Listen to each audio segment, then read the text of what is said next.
Peace, peace, peace. What it is your brother Tyvon Sueno, aka the Orthodox Moor. Wishing you all peace and blessings. Shout out to everybody in the chat. Shout out to everybody watching at home. Uh, man, this has been a very, very interesting week, and I got a few things to cover. I'm gonna mash a few things together into one show if y'all don't mind. Um, I'm gonna talk about Bishop Nathaniel and Ron Dalton getting it in and some of the implications thereof. I'm also going to finish addressing brother Yasha ben Israel or Yisrael and his take on myself and the Yap gang and some of the stuff we talk about and some of the things that I personally called for in dialogue with the brother. Um, but without further ado, I am going to let me get this set up proper first and foremost. Get my fair use popping because I'm about to review some video of Bishop Nathaniel and Ron Dalton getting it in. Um, you've probably seen this video a bunch of other places, but I definitely want to play it just so I can give some context on my commentary. So, with that being said, let's see if we can bring you on. Let's see what we can do here. You're on, Sister Lakita. Oh. Oh, how you doing? How you doing, Bishop Nathaniel? I'm doing good. Shalom, shalom. I'm doing well. Yes. I have a question. I'm in Baltimore. When are you going to get a school here? I'm in the city. Oh, wow. It's funny you Yes. say that. We have a school in Baltimore, but it's in a Jewish area. We wanted a big, nice school, so we bought one. The city is not giving us the, what is it called? The permits to fix it up. Okay. It has been a year and a half, but we have a school in Baltimore. It's not open to the public as yet. So what we're trying to do, we're trying to move out of there. We're trying to dissolve the contracts there and go someplace else. Because we wanted a nice community where the people can come and be safe. But the white people there, they have been holding us back. So that's the problem. So I apologize for that, sis. I do apologize. What's your name? Okay. Lakita, I sent you a request, everything. I watched the Bliss. Oh, yeah. All praise. Yes. All praise, Lakita. Thank you. Hey, write her name down, Lakita, from Baltimore. Write that name down. Thank you for joining us, Sister Lakita. Okay. All right. Thank you. Did you enjoy the live tonight? Did you enjoy the live with the bishop? Yes, I'm watching it now. Okay. Yes. Thank you. Let's bring in someone else. Ron, I think Ron is here. Ron, welcome. Welcome. All right, everybody, get your popcorn ready. You know what I'm saying? This is what y'all came for. You know what I'm saying? Get the popcorn ready. Because this dialogue has many, many implications to it. And many dominoes that fall off this thing. So without further ado. How are you, Ron? Good. I'm good. I'm good. You're not sounding great there. But anyway, give us your thoughts. Give us what you have.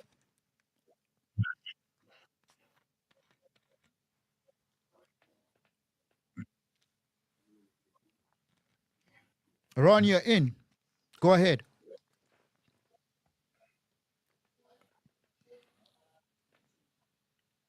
Okay, I don't know what's happening with Ron. All right, get the next one then. Get the next one. Okay. Yes. Ron, are you there? I'm here. I'm here. Can you hear me? Yeah, we can hear you. Go ahead, Ron. You're on. Okay. I'm good. I'm good. So the bishop, it's been hard tracking you down. I got a question. Okay, I got a question. If IUIC teaches that the white man is Esau, then according to, can you hear me? Your audio is bad, Ron. Your audio is bad. But go ahead. Okay. So here's the question. If the white, I'm here. Okay, there's a lag. There's a lag. I don't know why. Go ahead, Ron. Okay, so maybe I have to pause it. Can you hear me now? We can hear you. Can you hear him, Bishop? Yes, yes. No. Okay, here's a question. IYC teaches that the white man is Esau. So that means that any white race of people are the Edomites. And we know that they believe that the Asians or the Chinese are, I believe, Ammon and Moab. Is that correct, Bishop? Yep. Okay. So if the white race are the Edomites, and you said on Donato's channel that all Africans are Israelites except for the Nilots, we know that the 12 tribes chart tells us that all Latinos, Hispanics, and Native Americans and Negroes are Israelites. And the white man is an Edomite. So basically, the whole North America, Central America, South America, they are all the descendants of Abraham. When talking about the white man, if the white man is Esau, and the Latinos, Hispanics, Native Americans, and Negroes in the Americas are the Israelites, then they are all the descendants of Abraham, correct? No. How so? You're trying to say that everybody in North, Central, and South America is an Israelite. That's wrong. Because anyone that whose father... That's not what I asked you. Hold on, Ron. Allow Bishop Nathaniel to respond. Anybody whose father is Caucasian, like many of the Latinos are mixed with black, white, and indigenous. So anyone who comes from Esau, so-called Caucasians, those are not Israelites, whose fathers are Edomites. The native indigenous people and the blacks, those are Israelites. So if your father comes from that, then you are an Israelite. And this is why Christ said, let the wheat and the tares grow together. And at the end, let the angels separate them one from another. Because we can't go so much off of looks. We go so much off the spirit. And at the end, the angels are going to deal with it. Whoever's not Israel, the angels are going to separate them. Whoever is Israel, the angels will gather them in. Okay, I don't think you understood what I'm saying. The Caucasians in the Americas, the Latinos, Native Americans, Hispanics, and the Negroes, they are all the descendants of Abraham. If you're saying that the white men are the Edomites and the Negroes, Hispanics, Latin Americans, and Native American Indians are Israelites, then yes, all these groups of people I just mentioned would be considered the descendants of Abraham, and thus technically they are Hebrews. Yes? I'm listening. Go with your, what is your question? What is your question? So now that we established that, even though you didn't answer the question, who are the descendants of Gomer, Magog, Meshach, Tubal, Togarmah, that are listed in Ezekiel 38 prophecy, which states in the future, in the latter days, that these nations, along with the descendants of Persia and Cush and Put, are going to leave their land, and they're going to come to the land of unwalled villages, a land where people are dwelling without bars nor gates, dwelling in peace, rest, and safety. And it says in this future Ezekiel 38 prophecy that these Japhetic nations are going to have an evil thought, an evil scheme, an evil plan, an evil agenda against who? The Israelites and the land, because it says in Ezekiel 38 that they are going to come with the intent to steal, to plunder, to loot, and to prey upon the people, meaning the Israelites, their land, and all that is within it, like silver, gold, livestock. Obviously, arable land is something that is a raw material. You can use that to farm. So shouldn't we or you teach who are the descendants today of Japheth's sons, Gomer, Magog, Meshach, Tubal, and the son of Gomer, Togarmah? Who are they today, Bishop? Okay.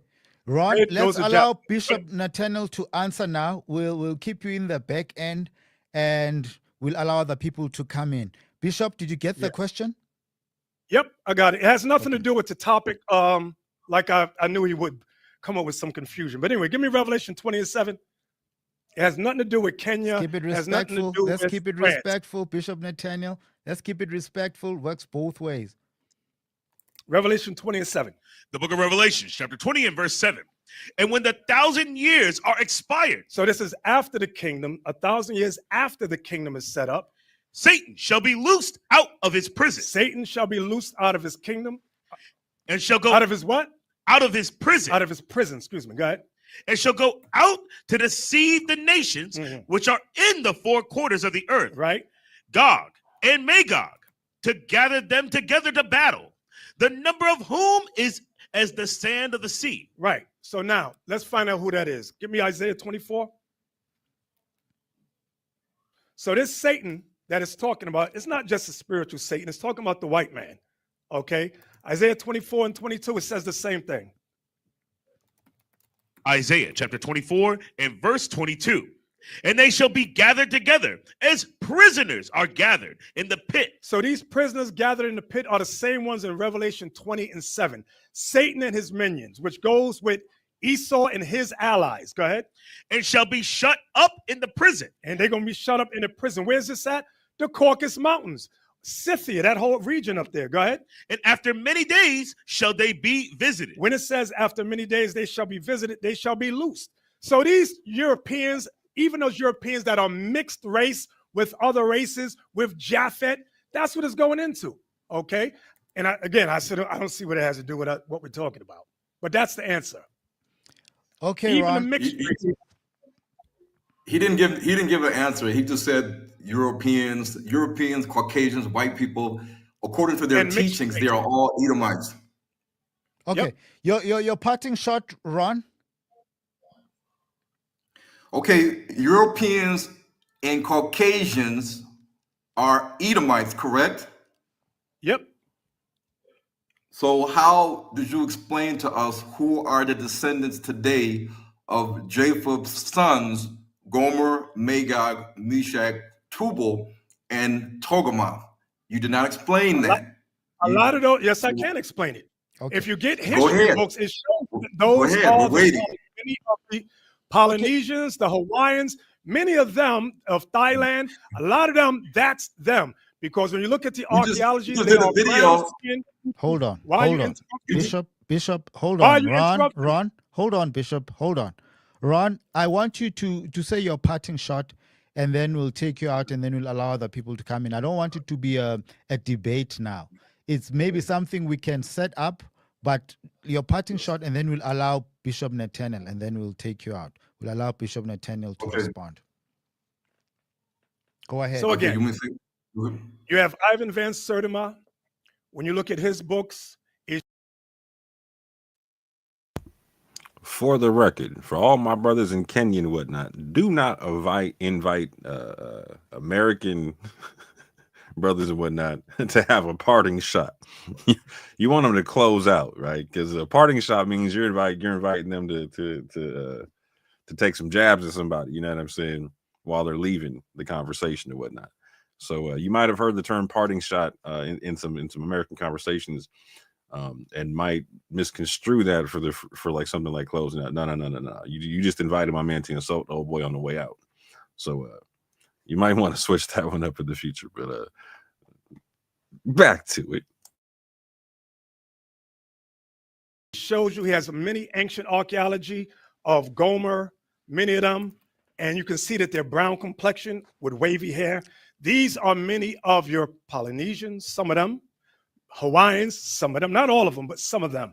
That is Japheth's sons. That's them. Okay, Ron, thank you very much. So the problem, this is the last thing I want to say. Bishop Nathaniel and IURC, they did videos in the Pacific Islands, like Papua New Guinea and Fiji and other islands, saying that you guys are the Israelites. So how can these black people that you guys are going into these islands claiming that you're teaching them that they're the Israelites? How can they be the descendants of Japheth, Gomer, Magog, Meshach, and Tubal, when I just seen the video the other day, you were in Papua New Guinea teaching that these Black Pacific Islanders are the Israelites. So That's what is right. it, Bishop? Okay. What is it? Now let's How- explain it. Okay, Let's Ron, go to Isaiah 11:11. Let me explain it.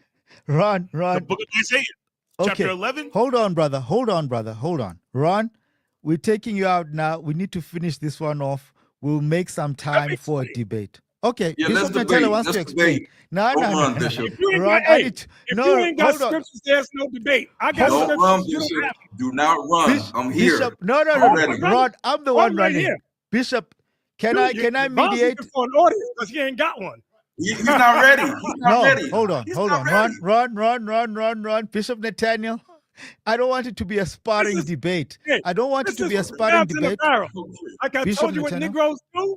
No, Like Bishop I said, what Nathaniel. Negroes do. Ron Bishop is an Nathaniel. excellent Bishop example Nathaniel. of a crab No, in a Bishop, barrel. Bishop, Excellent example. Bishop, let's keep it respectful, please. Let's not call each other Yeah. Negroes.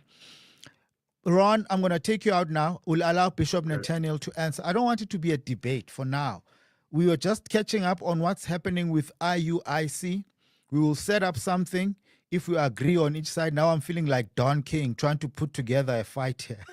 And I Hey. do not want it to get to that because we are Hey, here to I uplift the nation, right? We are here to uplift the nation. Go ahead, Bishop. Hey, I would have sat down with Ron, but the way he's coming, I don't like the spirit. So now I'm saying I won't sit down with him. But I am going to answer his question in Isaiah 11:11. Let's read that. Isaiah chapter 11 and verse 11.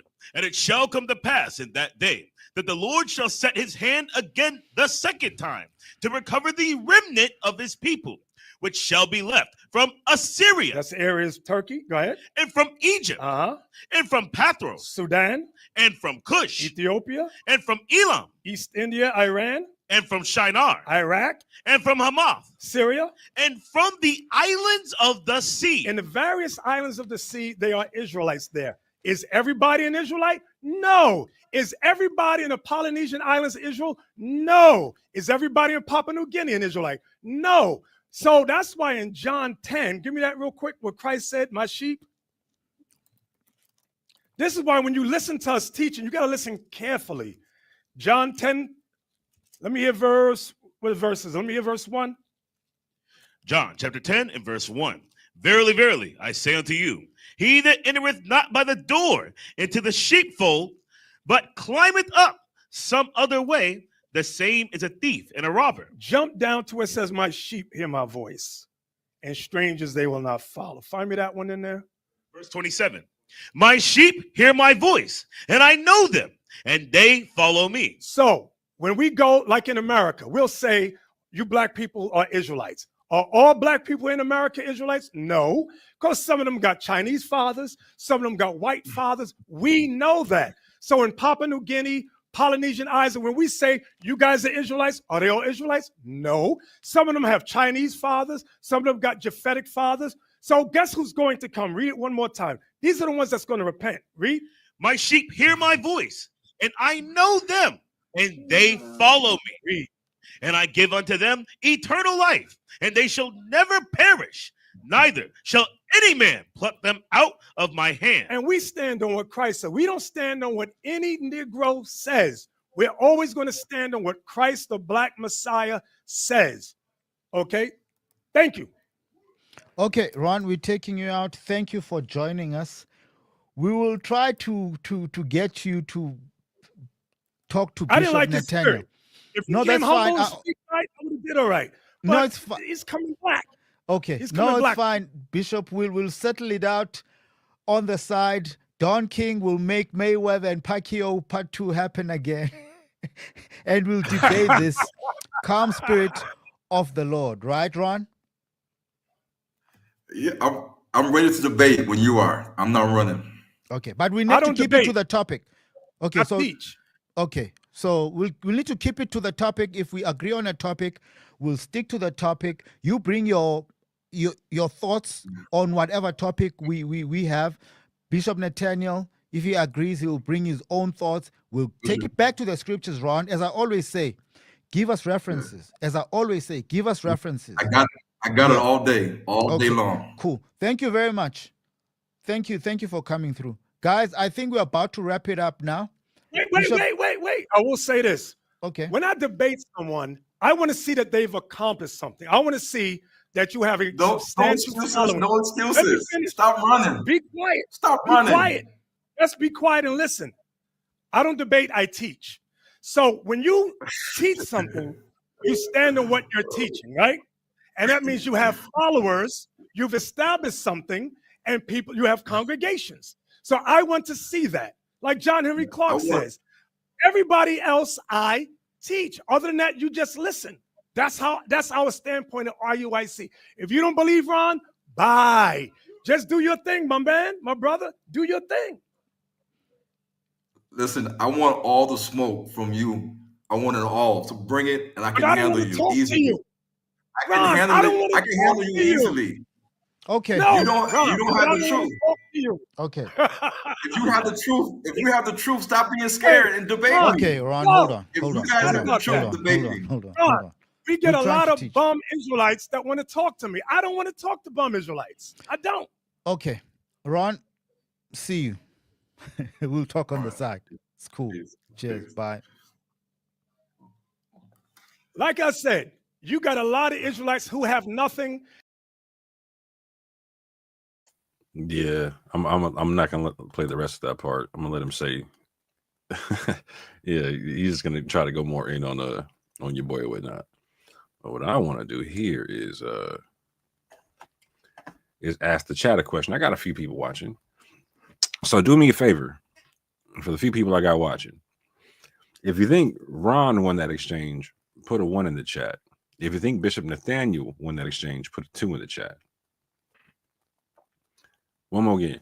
If you think Ron Dalton won that exchange between the two of those men, put a 1 in the chat. If you think that Bishop Nathaniel won, put a 2 in the chat. If you think neither one of them won, put a 3 in the chat.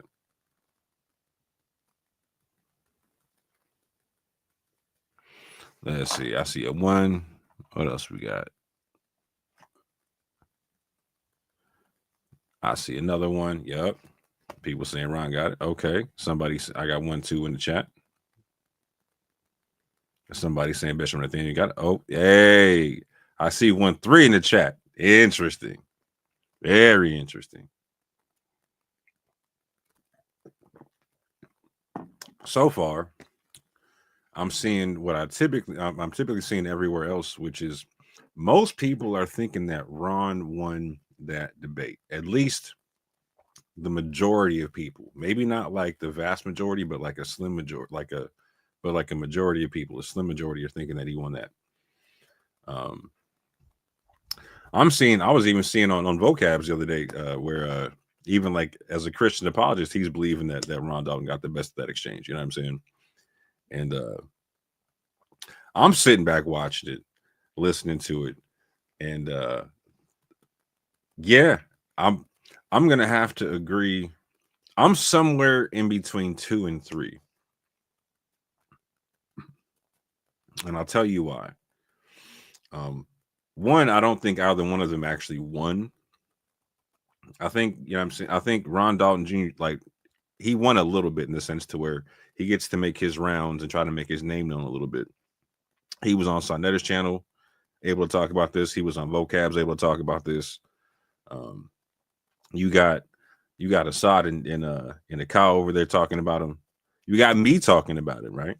You got a bunch of people talking about him all over the place right now, right? So he wins in that regard, 100%, right?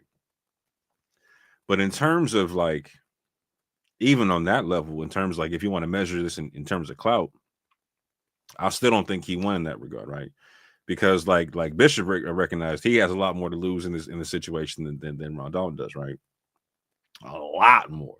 Again, IUIC is the largest Israelite group out there. Like I've heard people try to talk about other groups who was like, nah, fam, I don't know what you're talking about. Like these cats are in a bunch of countries. IUIC is in a bunch of countries, fam. And they're in Africa. They're in parts of Asia and whatnot. They're in Europe. They're in South America. They're, you know what I'm saying? They're fam. They're in a bunch of places. And they're trying to expand as far as possible. Hence this exchange right here. So in recent time, they've expanded their concept to where they're now including people from Melanesia and Polynesia into the fold or whatnot, right? Now, like Bishop Nathaniel said here, he's not saying everyone, and he's trying to be nuanced with this thing, right? And so that nuance is why some people are going to think that Bishop Nathaniel one period, right? Because they can hear him saying, "No, I'm not. I'm saying some, not all. Some, not all." And when you hear somebody try to like broad brush like a group of people into being one thing all the time, like, nah, some people can run with that, and a lot of people can't run with that, right? Which is why some people think Bishop Nathaniel won this conversation, because he recognizes, no, you can't always lump everyone into the same thing, because you can't run off phenotype. He's talking about you don't go by looks and whatnot. Phenotype, like you hear me say all the time, phenotype is fluid, right? So people get that, particularly in this day and time where you see a whole bunch of mixing and whatnot, and admixture amongst a lot of different people. Like in America, we're one big melting pot, right? You can see to where somebody's grandfather can look completely different from them, right? Completely different. So Ron kind of like, he speaks real broad on things, right? But a lot of people think he won because they feel like he backed Bishop Nathaniel into a corner over who Japheth is and who Edom is, right? Like, who is the concept of the white man, right? And anybody who's familiar with the camps and with the Darbyites and the so-called moderate Israelites and whatnot, they all kind of do the same thing. Like you kind of throw that, like, so for instance, they'll make Ashkenazi Jews one thing, right? Or they'll make like they have like some biblical Esau character or somebody to the equivalent thereof, who just so happens to also be white. You know what I'm saying? They are like an adversary, direct adversary to the Israelites and whatnot, right? And then on top of that, you also have the Europeans who are also white, who are this so-called descendants of Japheth and whatnot in most paradigms, right? And so it seemed like Ron thought he was cornering Nathaniel on who Japheth is, etc., and who the white man is, and blah blah whoop de woo. And if you really hear it, you can see where he's trying to tie it into prophecy and whatnot. Like when he's talking about Gog and Magog and whatnot, obviously, right? And so he was making this, like, for most listening to this, they're going to assume that Bishop Nathaniel did not have an answer for what Ron was saying, and that his recent inclusion of Melanesians and Polynesians are going to mess up his whole thing and whatnot, right? But listening to this, he gives small caveats and whatnot, right? And again, I don't agree with either paradigm here, right? I'm just talking about like just hearing this from an outside in kind of a thing, right? Hey, shalom, sis. I ain't seen you in a hot minute. That's what's up, man. But in terms of like, I'll put it in two situations. Like I'll talk about like who won with the clout and who won with the argument and whatnot, right? In terms of clout, short term, Ron, 100%, because he gets to make his rounds and whatnot. Long term, definitely Bishop Nathaniel, because what you can say what you want to, my guy builds, my guy expands, my guy will have schools in Melanesia and Polynesia. You know what I'm saying? 100% long term, he wins clout wise, because he reckon like so. He gains nothing from tangoing with Ron Dalton Jr. Why do I say that? People are like, oh, he's scared of the information. No, they represent two completely separate groups of Israelites, man. Ron comes from this, like, he's like more of like the descendant of the Darbyite camps, who's more of a modern concept that's completely separate from the from like the One West school of thought, right? They don't deal with the 12 tribes chart, none of that type of stuff, right? They got their own thing that they rock with, right? A lot of them are even doing things now. You can see this almost like not universal, but you see a lot of this, right? To where like there's a split amongst them, to where like there's a good chunk of them that believe that Israel's in Africa somewhere, right? And so they represent like more of a modern middle class, college educated Israelite or whatnot, right? Whereas the One West Israelites are more of like the we'll say more hood oriented, more likely to have like a prison background, non-college educated, etc. Right? Completely different set of demographics. Completely two different set of demographics, right? And Ron's trying to get Bishop Nathaniel's following it, like, and Bishop Nathaniel's 100% right about that. Bishop Nathaniel doesn't care about Ron's following at all, because they're two completely different streams of thought. Two completely separate streams of thought. Like he said, Ron's trying to get a following. I already got one. I'm straight. He's protecting what he got long term, and he will, like, that's what I'm saying. Long term on the cloud thing, yeah, he got this. Short term on the cloud thing, I mean, Ron's gonna find some huckleberries, fam, and it ain't gonna look too good for him, because he does broad brush on a lot of things when it comes to genetics and who's who and all that stuff, right? He does. So he's gotten famous for a few things, right? But not because he was ever proven to be correct. I'll just say it like that. Like, so because Kyrie Irving liked the title of your video or your DVD, and he shared that thing, that's one thing, right? Being famous for like the information being compared and contrasted and proven to be correct, that's a whole nother thing, right? That's not what happened, right? And I'm not saying like that's what happened with the IUIC or whatnot, right? They're able to expand in vacuums. They're able to expand where there's no competition, right? Hence, he's not looking for competition. Hence, IUIC is not looking for competition.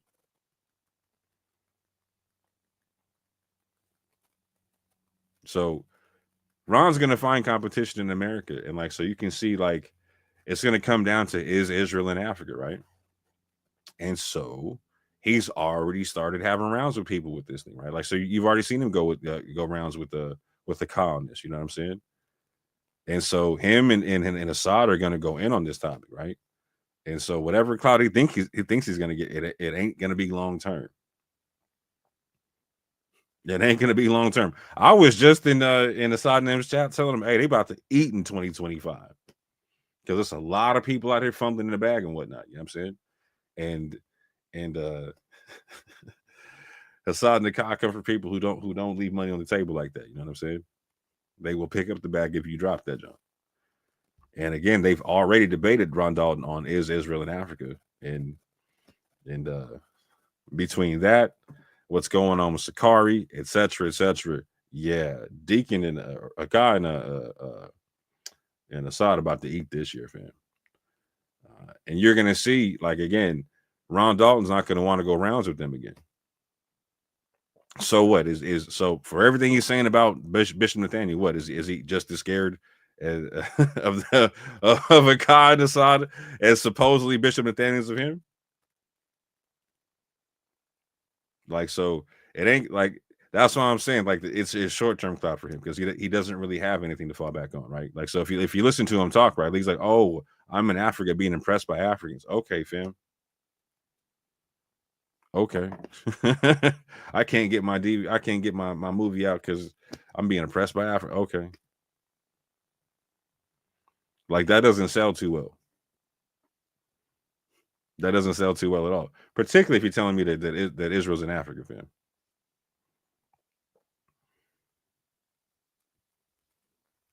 Long term, like, and again, long term, and I was trying to say this in vocab's chat. I can really see real quick that Nathaniel, one,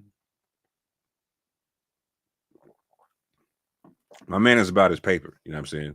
So he's trying to get the biggest net possible for his message to collect money from. Hence, he's expanding he expanded the 12 tribes chart to cover Africa. He expanded this thing to cover Melanesia, Polynesia, etc. Right? He's going to expand it as far as he can. And he's about to run with this concept. Hey, fam, we don't go by phenotype. Oh, boy. He's about to run. He's about to make GMS look like he's about to steal the whole GMS model off that thing, right? Except he's about to flip the thing, right? At the very least, he's like, hey, if I promise you it's going to be like something similar to GMS, but if not, it's going to be like, if you cling to Israel, you can be part of national Israel. You know what I'm saying? And therefore, anybody of any color can come through as long as you're willing to cling to Israel. Now, a lot of Christians are gonna be like, "Oh no, that's not gonna be viable." Oh, you'd be surprised how like he's not gonna get everybody with that. No, but if he gets like 5%, like 5% or 10% of the people he's fishing for, fam, that's gonna be more than efficient for him. Way more than efficient for him. Hey, I said he about to be. Hey, watch him. Watch him. If they got the right money, yeah, watch it. Watch it. He's not a yo, they stack money, fam. IUIC stacks money. They are the super camp. They are the first super camp. Just like you got super churches, they are the first super camp. They're bigger than than ISUPK. They're bigger than Sakari. They are the first super camp. And they're way international. Super international. Ron is definitely trying to get there. Ron is 100% trying to get there. But he's not. I'm going to say he's going to run into problems because at the end of the day, when you want, like, so, and this is where Bishop Nathaniel is 100% right? So when you're asking people just to believe you off the strength of what you're saying, you better have something behind you while you're saying it, right? Because at the end of the day, you just ask me to believe you. You're not asking, like, you're not giving me proof. You just ask me to believe you. So if you at least have something behind you, you sound a bit more viable. You sound a bit more viable, right? Yeah, they out there. Yeah, they out there, and it's growing. You know what I'm saying? Like it. It's interesting to see. It's definitely interesting to see. But most High willing, I'll be recording that a long form video. I'm going to chop up into a bunch of short videos, like I was saying this last time about Alzar's concepts on DNA, and then next I'll be working on one about IUIC and particularly one about Ron Dalton, because I've done rough breakdowns of other people's stuff, so I already got that on file, and I can incorporate that into a bigger presentation. But people need to see these models and how they work and how they compare and contrast and what the strengths and weaknesses are amongst all of them, Christian models included, and lack thereof, or etc. And I'm gonna keep telling my Christian brethren out there, y'all better pay attention to this, fam, and y'all better slow down real quick. Because if either one of these men, if either one of them pick up Nathaniel Jensen's work and run with it, y'all got nothing. Y'all got to start shooting at Christians now, which is what y'all don't want to do and what you won't do. And if you don't do it, they get to run roughshod. They get to run roughshod. So for all the Christians out there talking about like we got like the African Americans got to be ham, etc. Like I'm hearing this from the top apologists to the mid apologists to the low apologists or whatnot, right? This is still a prevalent idea right now, right? For as long as you want to have that argument, now I got to compare and contrast it to all these other arguments and whatnot and see what shakes out.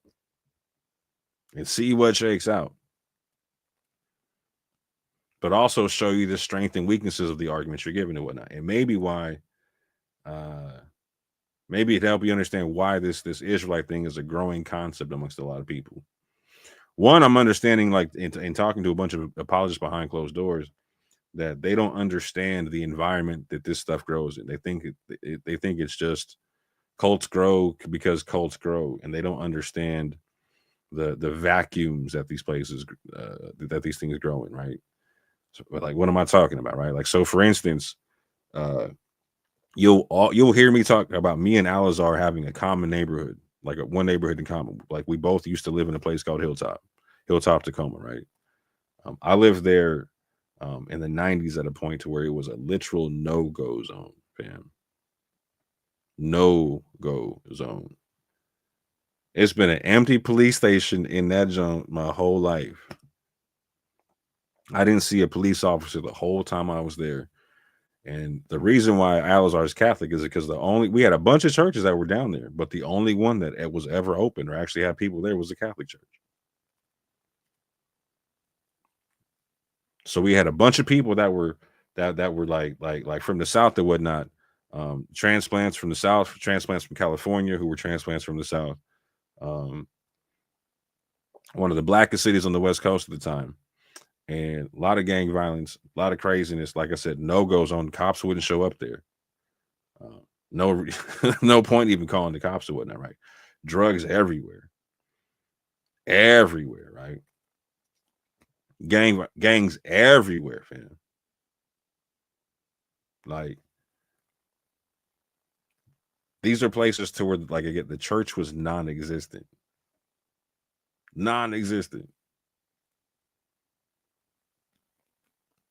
So these things, like Nathaniel knows how to grow in them environments. Sakari grows in them environments.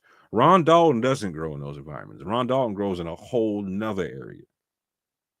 He grows amongst a whole different demographic and whatnot, right? But he's trying to tap into that IUIC demographic. He's trying to tap into this other demographic because he's pretty much tapped out his own demographic.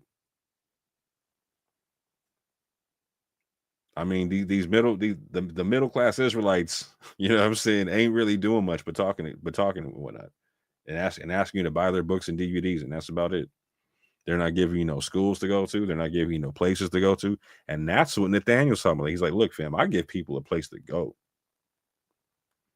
I give y'all a place to go. That's how I got mine. Go get yours, fam. Stop trying to get yours off of mine.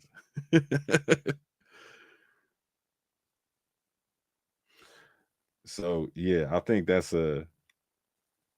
this is gonna play out very interestingly going forward or whatnot. But to that end, on the information, I don't think if Ron Dalton was to sit down with Nathaniel, that it would work out for Ron the way he thinks it would. I think he could probably catch up Nathaniel on some DNA jargon, because Nathaniel's probably not caught up on any of it. But even within that, like, Ron doesn't know what he's talking. Like, Ron's wrong on a lot of stuff he talks about when it comes to the DNA stuff. And if like, and yo, I'm sitting there listening to Assad talk, like, Assad ain't there yet, but let Assad get sharp. Oh, hey, let Assad get a little bit sharper. Let Assad find the right videos, fam. Man. And y'all better hope Assad don't ever find out who Nathaniel Jensen is, fam. Y'all better hope Assad don't ever find out who Nathaniel Jensen is. Y'all are done for, bro, because he's about to rip and run through that stuff and be like, oh, what? You can play these kind of games? Well, guess what I get to do now? Oh, yeah. He gets to make the 12 tribes chart all kind of viable because of Nathaniel Jensen. All kind of viable. He can play all kind of games with that, fam. So yeah. I say that Akai and Assad won more than Ron Dalton did. I say that Ron Dalton definitely got some short-term clout off this, and I'm definitely saying that Nathaniel them got the long-term clout, because them cats actually build stuff, right? Them cats actually build stuff. I don't agree with none of the paradigms I just mentioned and whatnot, right? All these men are intelligent. Don't agree with their paradigms, but only one of them builds. And so at the end of the day, building versus not building, I mean, yo, I put my money on building every time.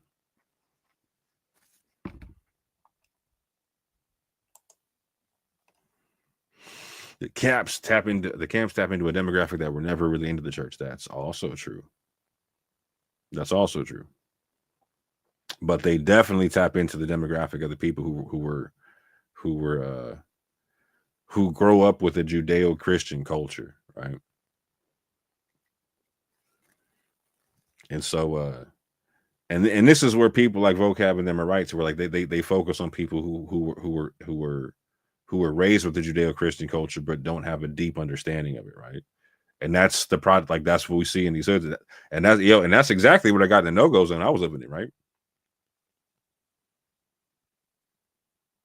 That's what I'm saying. You go to any areas like that, fam, like they will more than happily, you know what I'm saying, take up and operate in that vacuum. Because they got no competition, none whatsoever. Their business plan is crazy. Well, let me go where there's no competition and just outcompete everything because there's none there. And in the Judeo-Christian culture, well, y'all Negroes is used to giving to the church. Why don't you give to me?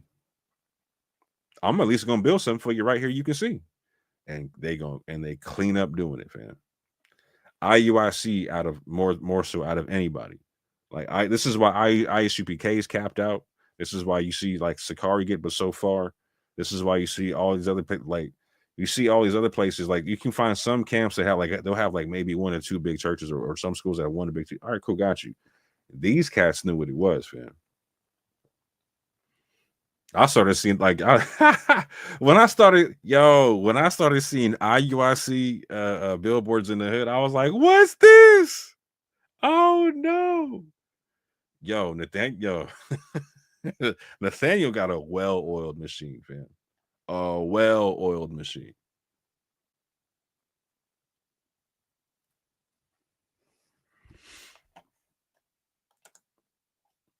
Just like their parents and grandparents, we were regular churchgoers. Yeah, exactly. So they have a general background in the culture, 100%. 100%. And that general background is all they need, because so that's the most religion that you know is that general background. It's in these typical areas I'm talking about, right? Now, what's crazy is like Sakari and them, like, hey, Sakari and the Khan aside them, they're operating in an interesting world right now, right? Because before the last couple split offs with Sakari, what was going on with Alizar and whatnot, I was talking to a couple Sakari heads that were like, they're literally going to college. I'm like, yo, they're hood niggas going to college. I'm like, going to junior colleges. I'm like, okay, like, yo, this is different now. You know what I'm saying? This is a whole different thing. We're in a different area now to where because Sakari is different than the rest of the camps or whatnot, and their model, right? Because it's more of like a freelance kind of a thing, right? It's more so of like they sell a concept, not really a camp. You know what I'm saying? And so they're the most imitated you could see, right? In the streets, they're definitely the most imitated.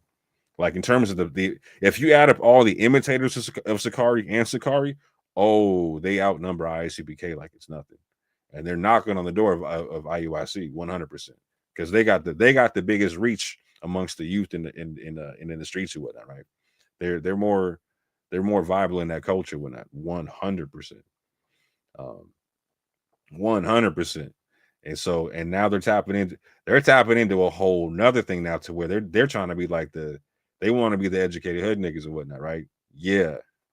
Oh boy, that's gonna be a whole nother one right there. When that incarnation gets done baking in the oven right now, oh man.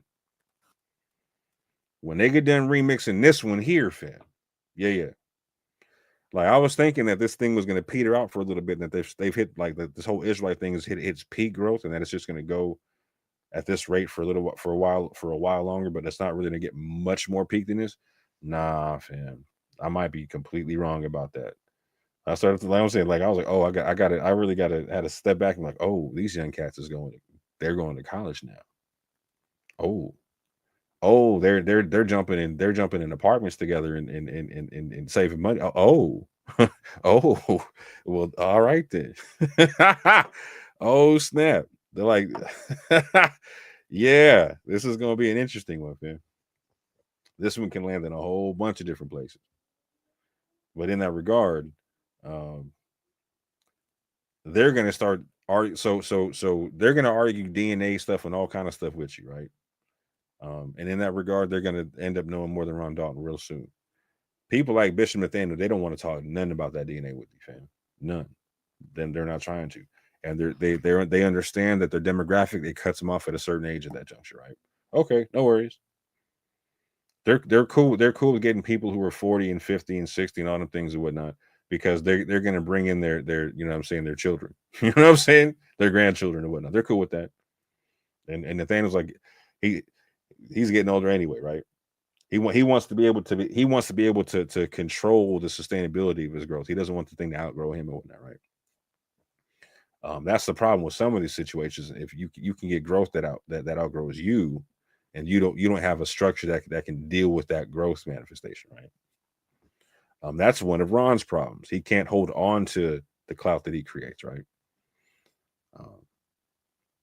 But going forward, I promise you, you're going to see IUIC outdo Ron Dalton easily, and you are going to see Hassad and Akkad and that incarnation of Israelism, right? Really start to take a whole different hold and whatnot. And don't let Brad, if they mess around and understand, if you build it, they will come. Oh man.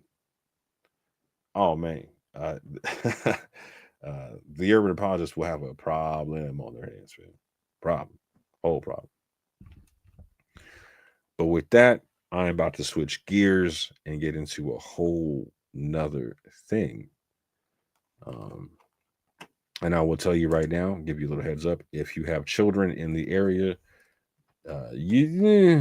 it's about to get 18 plus real quick. Cause let me share my screen and explain why.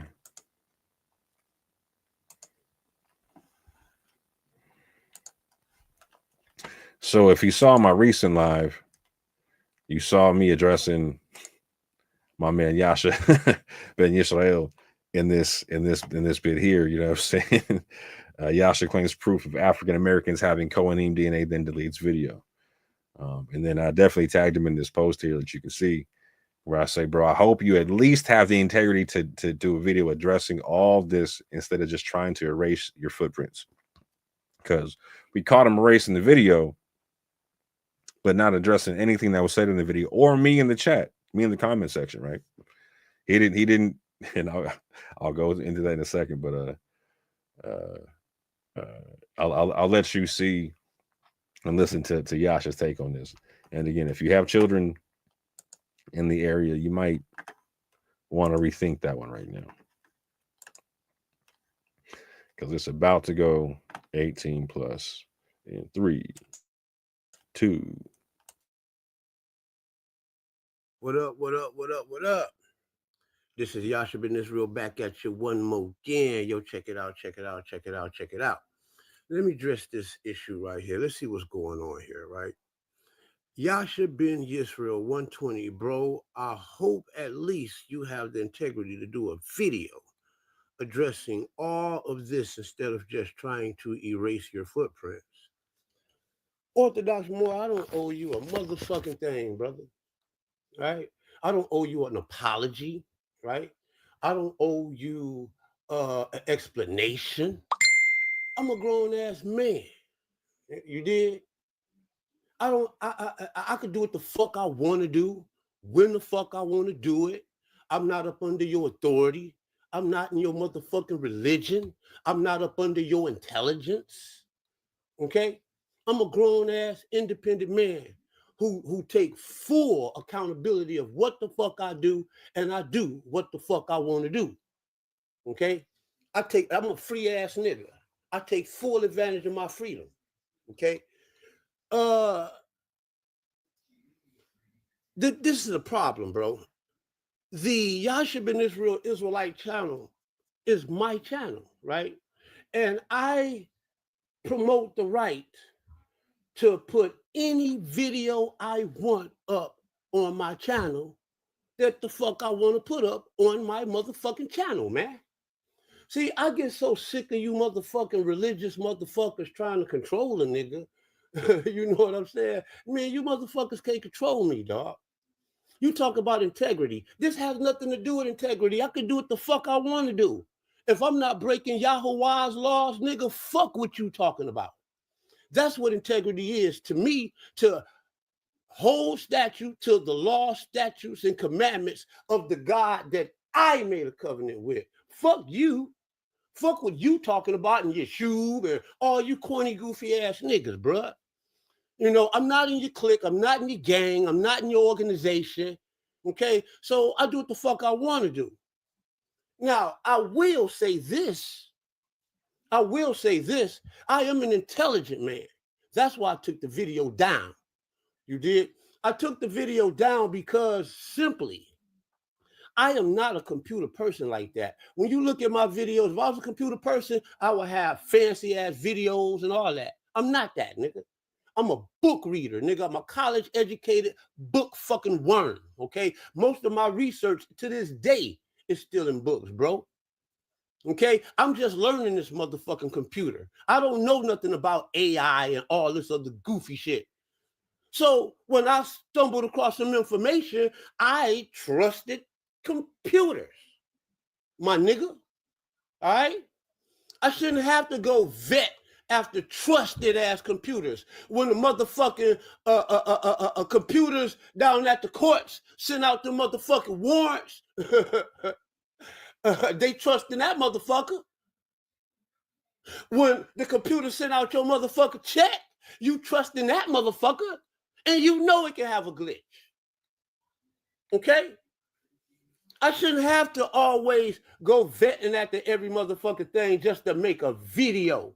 Because guess what? Just like I took it down, I also have the integrity, my nigga, to if I left it up, to go back and tell the people that I made a mistake. Because I didn't make a mistake, motherfucker. AI made a mistake, nigga.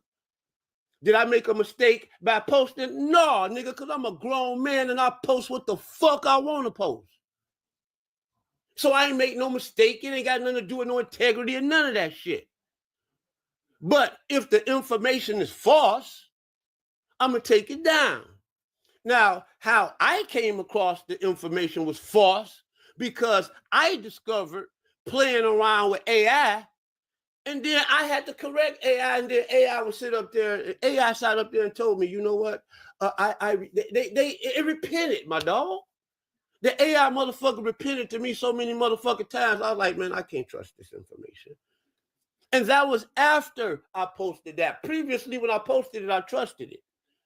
And I have the right to it because I can trust what the fuck I want to. These niggas trusting slut-ass, trick-ass bitches. So what if they get their heart broke? Or take accountability for it. And that's what the fuck I did. I took accountability for it. That's why I took it down. It ain't got nothing to do with no motherfucking integrity. When I realized the information was incorrect, yeah, it went against some things that I previously went against some things that I previously studied and previously read. But this the fucking computer. Guess what? I should have kept it up so I can use that as a tool to tell my brothers do not trust the AI. You see? So it's a learning lesson for me, man. I'm not up under your motherfucker persecution or tutelage or none of this goofy ass shit, my nigga.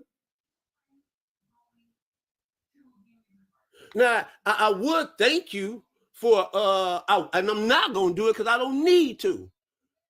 AI corrected his motherfucking self and told me it was wrong, so I don't need you, nigga. The fuck? Now, if you wouldn't have came with this old bitch ass shit like you trying to grandstand over me talking about some integrity and shit, nigga, fuck you. I would have sat up there and told you, you know what, brother, you was right. You know, I would have stand corrected, but bitch, I ain't standing corrected up under you because you not my motherfucking authority. Nigga, you not my student. Nigga, I don't owe you nothing. Fuck up out of here. Now you talking about me having a video. Check this out, nigga.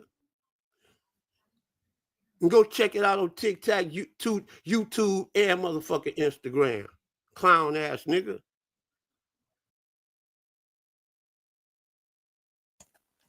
So This is what you get for trying to respectfully reach out to somebody who got the information all the way wrong and have the nerve to expect them to be accountable for the things they say when they're on camera or in a chat to you. Yeah, my guy. He said the AI repented.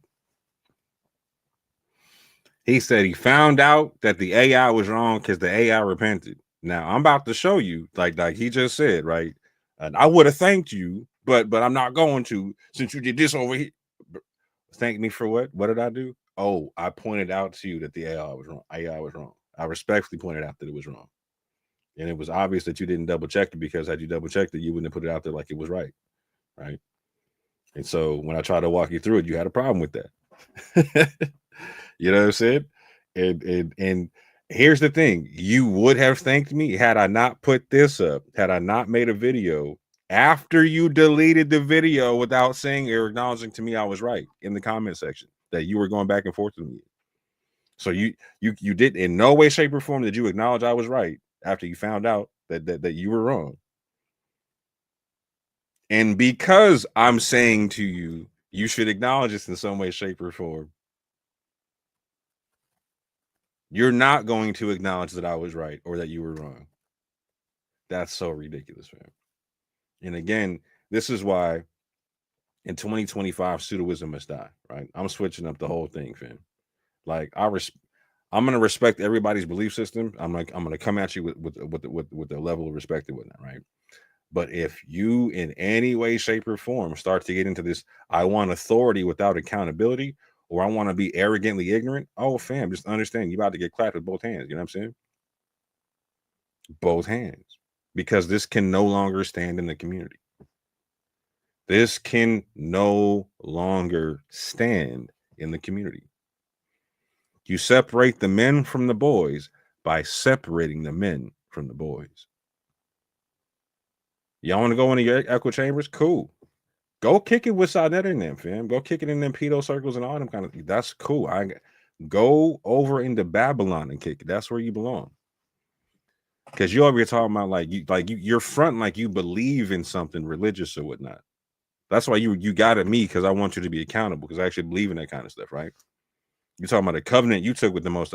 Fam, it literally says in that covenant that you supposedly uphold that thou shalt not lie, my guy.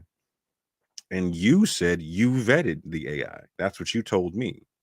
And that's what you tried to erase when you got rid of the video. Didn't delete the comment. You got rid of the whole thing. But guess what? Guess what? Me and Yashub already covered your video. So guess what I have? I got screenshots, my guy. So we get to cover this one more time. Yes, sir. Yes, sir, we do. Yes, sir, we do. Let me get this out this way here. Start this over here. Where are we at? Where are we at?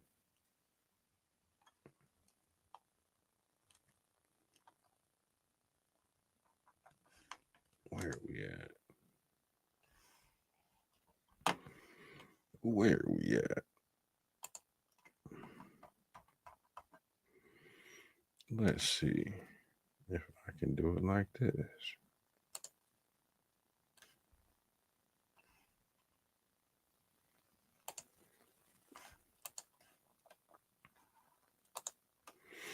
Oh, I see. I'm going to have to do it like that and just cheat.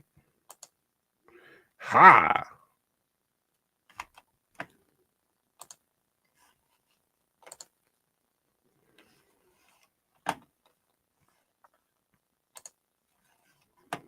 And just completely cheat. Let me make sure it's working properly. Oh.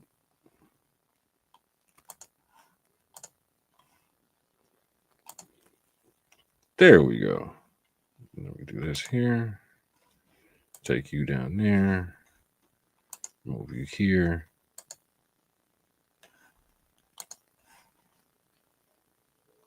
And do this like this. Nope. Wrong one. Double checking. Hold on.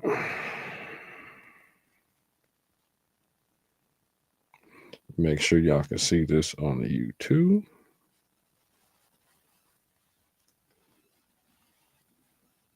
Yes, you can. That's what's up. Make sure I can hear myself. Yes, you can. Yep, that's what's up. All righty then. So I'm gonna go back and forth between this presentation and a couple other things right quick. Maybe another video too from Yasha. Because he has one, I'm going to go through this concept here of what was being said and what happened and all that kind of stuff. But I'm also going to go through, finish like dealing with his whole paradigm of the Mozabite Berber Jew and that we're all them and all that kind of stuff, right? Because Yasha's somebody who talks very similar, like he references very similar things, excuse me, to what I will, in terms of Arabic sources, in terms of Dana Marnici, Reynolds, etc., and a bunch of other stuff, but like he misrepresents this stuff horribly, and that needs to be understood. Again, I'm somebody who stands 10 toes down on the concept that there was a definite concept of West African Jewry, and anybody who wants to go rounds on that, I got you. But I'm also somebody who goes 10 toes down on the fact that it was not the majority of people that came off the slave ship, right? And so to that end, let me get into this right quick. So this is my first comment on the video that was deleted. It says, respectfully, that AI program is giving you incorrect numbers on the Cohen model haplotype. Again, so he's claiming in this video, right, that African Americans carry the Cohen model haplotype haplogroup J1C3 JP58 at a 21% clip, and that there's people in West Africa, like the Ibibio and other people who carry it at like a 11 and 10% clip or whatnot, right? And so I respond with this again, respectfully, that AI program is giving you incorrect numbers on the Cohen model haplotype. African Americans don't carry J at a 21% clip. In West Africa, the highest known percentage is among Tuareg in the Western Sahel. They carry J at 6%.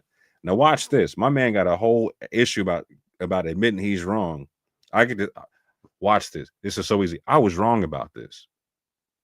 The Tuareg do not carry J at 6%. They carried at 3%. The Berbers carried at 6%. And I'll show that here. You know what I'm saying? Going forward. I was incorrect about that one statement there. My guy, it's not that hard. Yasha, it's not that hard. You say something wrong in the public, you correct it in the public. It's not that hard. I was incorrect about the Tuareg carrying J at 6% in the Western Sahel. They carry it at 3%. My fault. It's the Berbers that carry it at 6%, of which the Tuareg are a part of, right? Even if your numbers were correct, the Cohen model haplotype is not definitive proof of anyone's Jewish ancestry without a biblical patriarch's DNA sample. Nobody can trace themselves back to the bloodline. The most, and I mistyped it there, the most that can be done is tying oneself back to a group of people who practiced the tradition like every other group, a group of Jewry around the world. If you would like to discuss this, I am more than willing, right? So again, that's my stance all day long, right? Your best chance of trying to connect yourself to any kind of population of Jewry or the people of the book, etc., is to do what every other pocket of world Jewry does, right? They connect themselves to people who are practicing the thing, right? At some point in time. And so I 100% agree that there's people in West Africa you can point to that have people connected to them that were doing this thing, right? 100%, right? Is it everybody? No. Is it the majority? Definitely not. But there's definite specific groups you can go amongst and look at and see this thing. Trying to make it everybody, you're not going to be able to do. And that's Yasha's problem.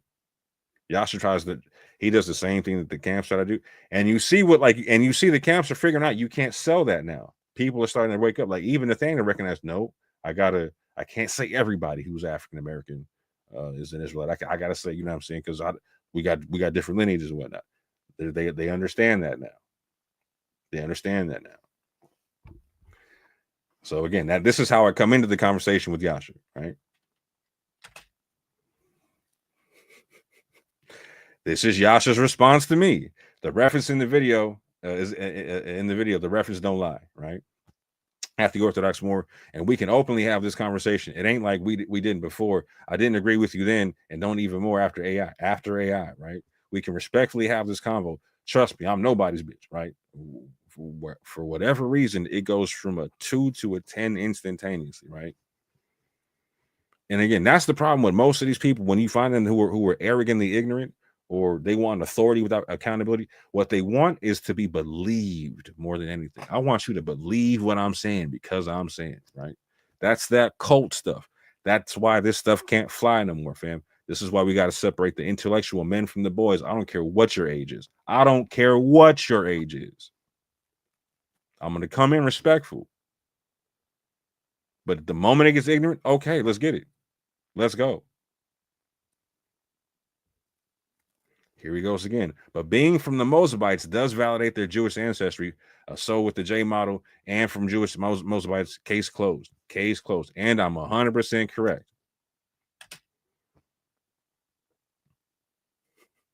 Again,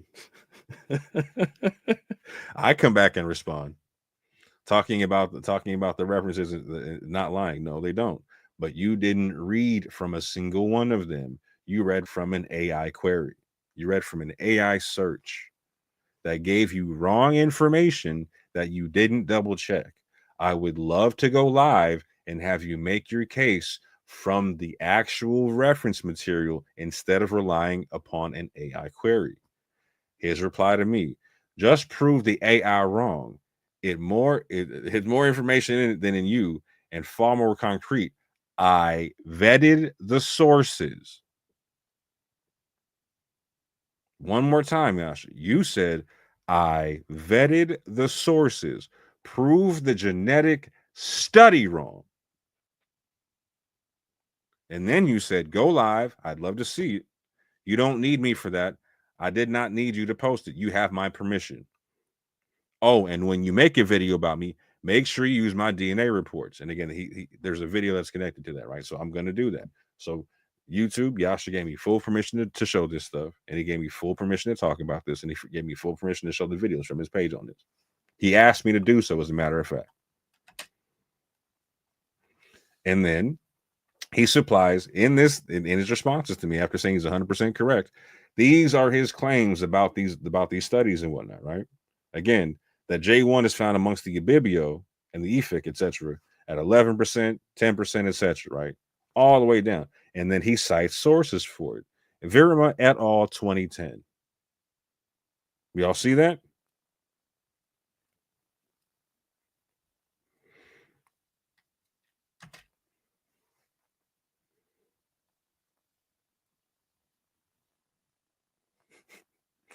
And so, hold on. Let me get... what else I got here? So this is real easy to double check, fam. And we did this. Me and Yashub did this live on air, right? Live on air. I went into the Verima, you know what I'm saying? We went into the Verima 2010 paper, right? And it didn't make any claim whatsoever to what Yasha was saying. In fact, when we got into it, it was making a completely different claim. That 0% we're rocking with Jay, fam.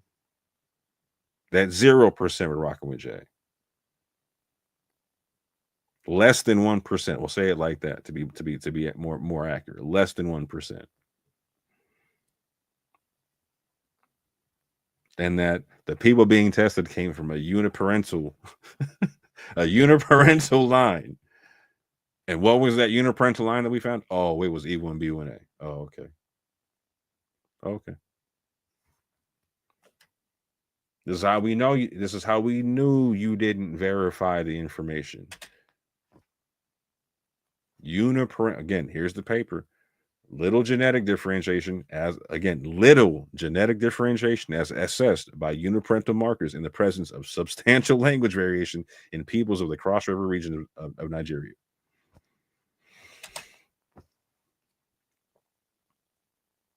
We could tell you didn't read this. The Cross River region was shown to be extremely homogeneous for both Y chromosome and mtDNA markers, with language spoken having no noticeable effect on the genetic structure of the region. Consistent with estimates of interlanguage gene flow of 10% generation based on sociological data.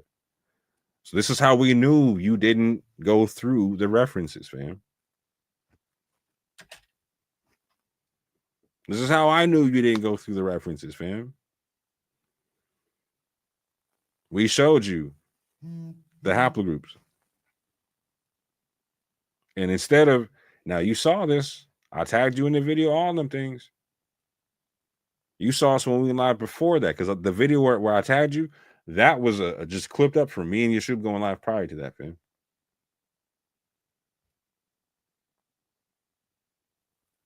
So all this, oh no, I saw the AI repented. They are, nah, fam.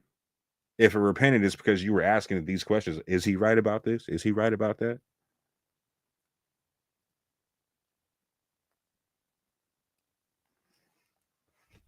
Let me see where I'm at with this.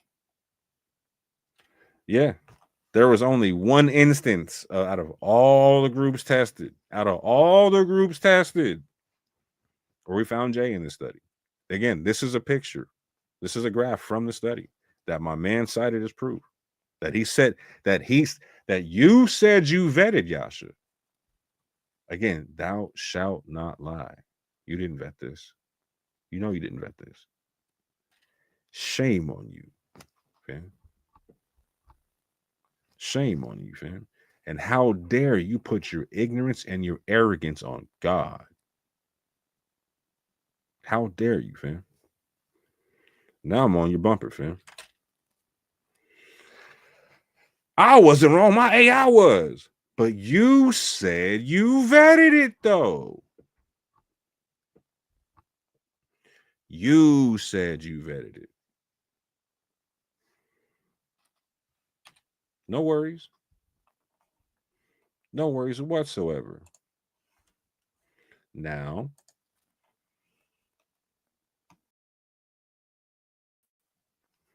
I'm going to break down your whole Mozabite Berber thing, man. You can see how this one goes. Again, you asked me to show this, so I'm going to show this, and I'm going to run down why you don't know what you're saying, even in the midst of your own video, fam.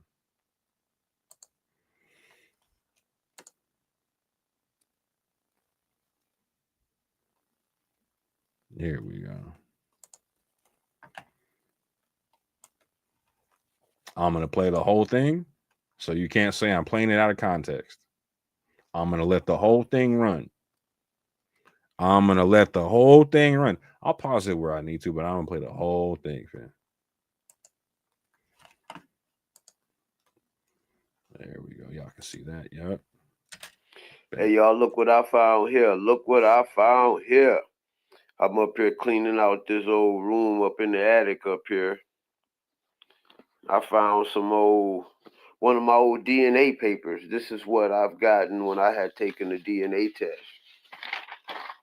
The second page here is the most important page. And it talks about the personal profile and top personal matches for Yasha ben Israel. This is my personal DNA profile.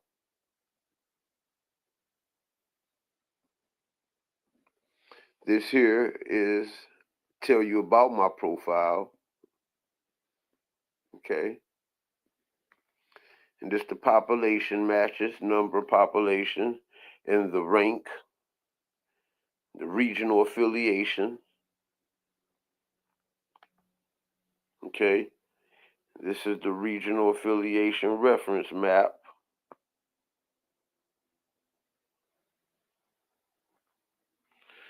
Then down here you got the people here.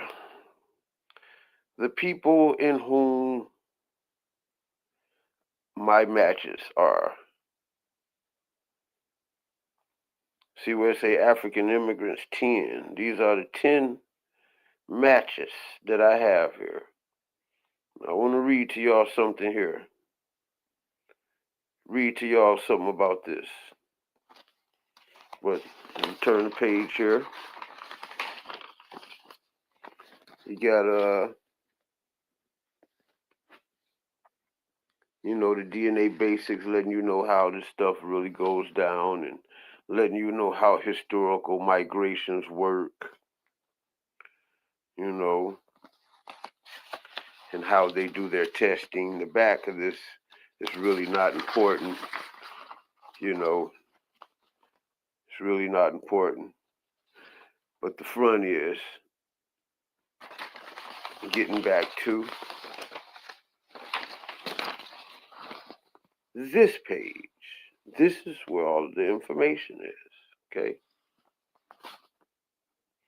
Now I want y'all to go with me here. We're going to read something from here.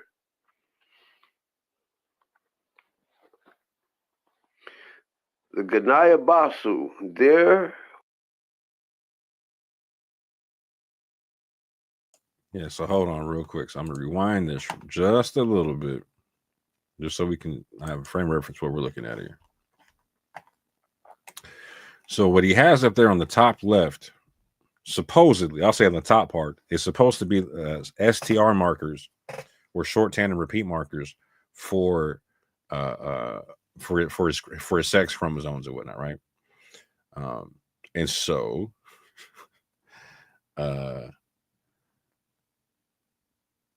if you look, if you count, there's only roughly 14 up there, 14 numbers that he gets, right? I went and I typed all these numbers in. I went and researched them to see if they've changed numbers, etc., whatnot, to see if I could type them into an STR calculator, right? Because you can do that. That's typically what they do with this thing. Like, so if you get a test from for instance, like African ancestry, like I did, right? They'll give you they'll give you like 12 STR markers. I think it's somewhere in between 6 and 12. It's a super low number, right? So that being said, the number is so low in terms of the STR count, and this is an issue with, like, you'll find this with the African ancestry, right? Like, the African ancestry is not a really good test to take because their STR count is super low. For instance, let's just say it's at the high end at 12, right? In comparison, family tree DNA for free, just on their basic test that you get from them, right? For free with no any upgrades, they'll give you a 37 STR count, right? If you take the big Y, you're getting a 700 STR count, right? So people, like, you can't really find out who you're coming from with like something that's giving you 12, 14 STRs. That's too generic, right? You can find out like a general clade, like, oh, I'm E1B1A, oh, I'm E1A, but you can't really get the specific clades and find out who you're really, really, really coming from, right? You need a very large STR count for that. So one, that's a check against what he's talking about here, because he believes that somehow this test has connected him to part two. Part two is of this test, and we read this off. So I'm not going to read it off here again, but we read this off on with the Shub and whatnot. And it was on the previous video that I clipped up and whatnot. That basically they're comparing his autosomal DNA to profiles of DNA around the world and whatnot, right? And they're connecting him to people who have profiles very close to his, right? This is very similar to what GEDmatch does. Almost exactly the same as the genetic distance calculator, whatnot. Almost exactly the same, right? And so, when, for instance, you'll see in those calculators that a lot of times we get, like, African Americans will get a lot of North African hits, or they'll get a lot of they'll get a lot of Limba hits or whatnot, right? They didn't have Limba in this test here, but one of the reasons, so there's two reasons why we get these North African hits, right? Some of us come from like the Western Sahel, to where we have a large amount of North African admixture, right? That is 100% legitimate and viable, right? A lot of us are getting hits with North Africa, like on the test like this, or with like the Lemba, in things like GEDmatch or in My True Ancestry, because the Lemba have and the people in North Africa have Eurasian admixture along with or let me say like this, they're going to have Eurasian admixture, which is what we're connecting to, right? A lot of African Americans have a good chunk of their DNA that's Eurasian in ancestry, and so that's what's connecting you to North Africa in a lot of cases. Now, some people have a legitimate connection to North Africa, so I'm not ruling that out. Like, so I'm one of them, so I'm definitely not ruling that thing out, right?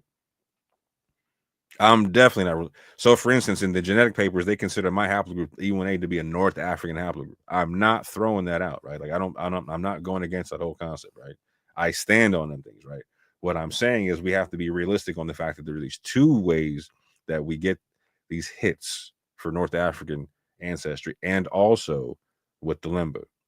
And 9 times out of 10, it's because of our Eurasian admixture. But again, not to rule out the people who are coming from the Western Sahel in any way, shape, or form. In any way, shape, or form.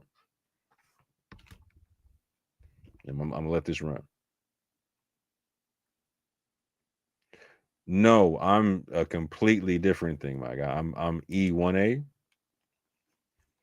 I'm not anywhere under E1B1A in any way, shape, or form. So I am from a whole different branch of E. So I'm a subclade of EM132 or /EM33. And I've done a whole video on my specific subclade. And you can see where it goes from North Africa all the way down through Mali, into Senegal and Gambia, etc. Whatnot. You know what I'm saying? I'm Kunta Kinte's cousin. You understand what I'm saying? Yes, sir. E1A. You got it.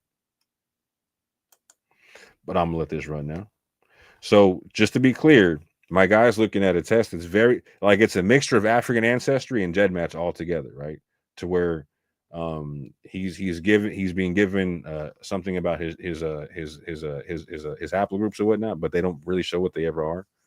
Typically with these things you have to type in the numbers to find out what they are. Again, I type them in and I try to find out like if they changed or anything represented by something else. I couldn't find anything that was using these numbers in any way, shape, or form. So I know he didn't get a haplogroup off this. So he I know he doesn't know what his haplogroup is off this particular test, unless there's a page he didn't show where they interpret these numbers mean that your haplogroup E1B1A or that your haplogroup R1B but for him in this video they would have to say that he's haplogroup J, which less than 1% of African Americans are haplogroup J. So that's his claim. You gotta be J to be this thing right now. Anyway, I'm gonna let this run again. Where all the information is. Okay. Now I want y'all to go with me here. We're gonna read something from here.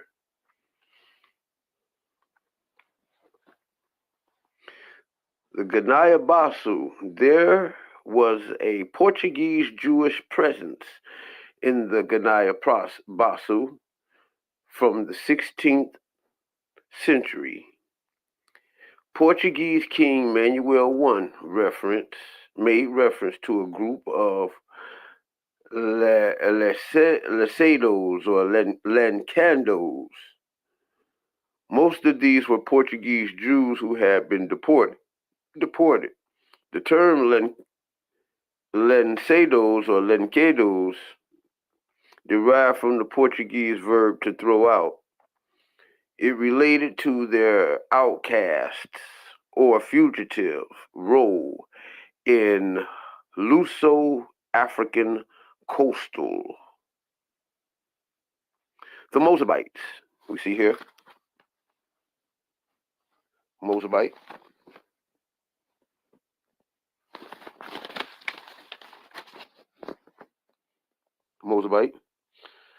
Berber, Ganaya Basu.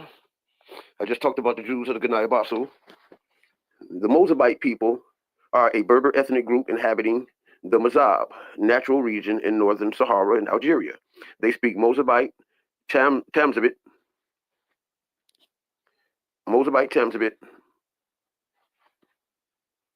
Where was we at here? Oh, okay. I moved that up.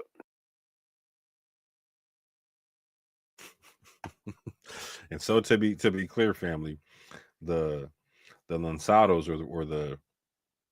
or like the Portuguese Jewish descendants that came to West Africa, whatnot, like came to Sao Tome, Principe, even parts of Senegal. Like that nothing to do with the Mozabite Berbers, fam.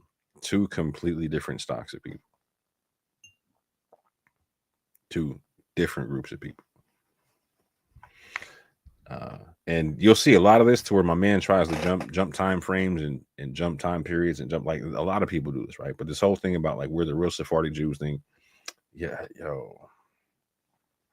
I'll get into the depths of that on a whole nother video, because that one still needs to get thoroughly explained for people in real small increments so it can be digestible and whatnot. But yeah, it's crazy because we're still doing this. We're still doing this. And you're going to see to where he ends up making the claim. This proves that we are all the people. So you can't talk about like a Lansado population and have that be everybody coming off the slave ship, because the Lansados come to West Africa super late in the game. So they can't make up everybody coming on the slave ship. If it's not possible for him. And on top of that, if he were to take all the people expelled from Spain, you're talking hundreds of thousands of people. It was millions of people that got on the slave ship, man. Millions.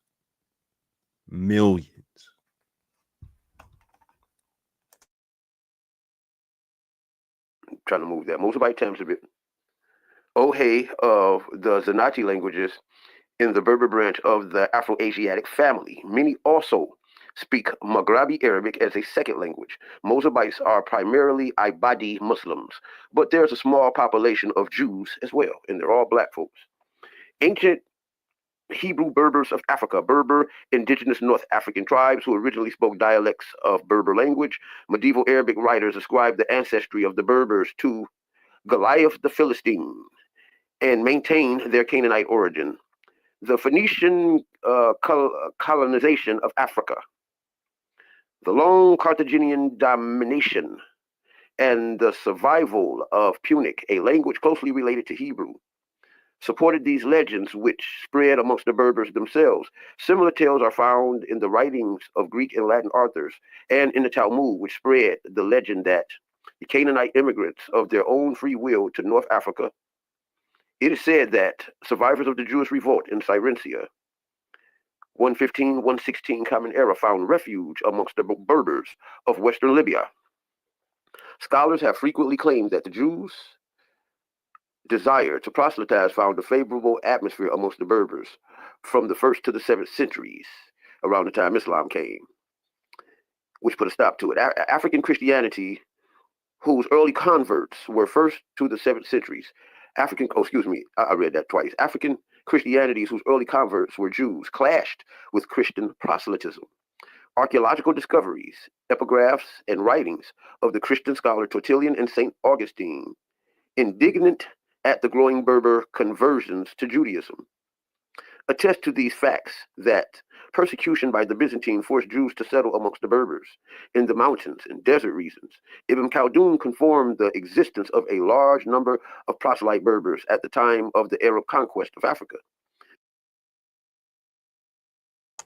So my guy is literally reading to you from multiple sources that the Berber Jews he keeps talking about were proselytes, that they were converts. And his whole claim is that he goes back to these Berber Jews, therefore he's the bloodline. Meanwhile, he's reading to you that they're converts.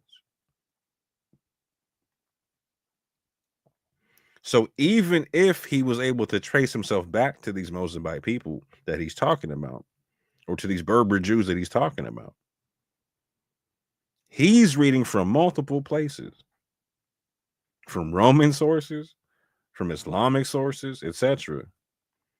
Saying again, the scholars are talking about these Berber Jews being proselytes, converts, not bloodline. Not. And so even Dana Marnici doesn't argue against the concept of proselytization of Judaism in North and West Africa. She asked the questions: who did it? Who were the ones who did it? And etc. And she gives her arguments for who she believes did that. 100%. 100%.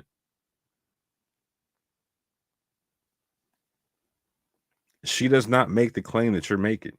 Because you try to say this means that all of us coming off the slave ships are the people of the Bible and whatnot, are the bloodline people. Meanwhile, you're literally reading sources saying that you're talking about doing this through converts. My God. My God. I'm gonna let this run, and I'm gonna put on 2x speed. See if I can get through this whole thing right quick.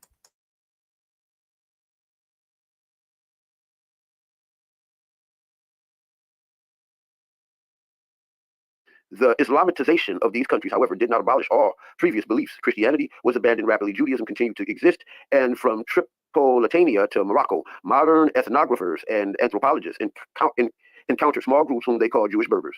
They isolated groups of Jews.